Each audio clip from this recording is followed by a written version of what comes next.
தமிழ் பாரம்பரியத்தில் இளம் கதாநாயகர்கள் வரிசையில் முதலிடத்தை பிடிப்பவர்கள் மாப்பிள்ளைகள். ஒரு பொண்ணும் மாப்பிள்ளையும் இளம் தலைமுறையை வடிவமைக்கக்கூடியவங்க, அடுத்த சந்ததியை வடிவமைக்கக்கூடியவங்க.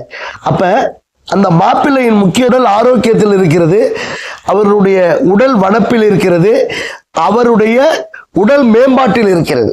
ஆகவே இயற்கையோடு பொருந்திய இந்த இல்லற வாழ்வியலுக்கு மாப்பிள்ளை சம்பா மிகச் சிறப்பாக இருக்கிறது. ஆகவே இந்த மாப்பிள்ளை சம்பாவின் மகத்துவங்களை நீங்கள் எப்பொழுதும் புரிந்து கொள்ள வேண்டும். மாப்பிள்ளை சம்பாவின் வண்ணத்தை பாருங்கள், அந்த வண்ணத்திற்குள் உள்ள வாலிப உயரிய இரத்த அணுக்களை பாருங்கள். அப்ப ஒரு கோள்களுடைய இயக்கத்துல வண்ணங்கள் பொருந்திய அரிசி இருக்கும் பொழுது அந்த கோள்களுக்கும் இந்த உடல் உறுப்புகளுக்கும் இந்த எண்ணங்களுக்கும் இந்த உணவு தின்பண்டங்களுக்கும் நெருங்கிய தொடர்பு.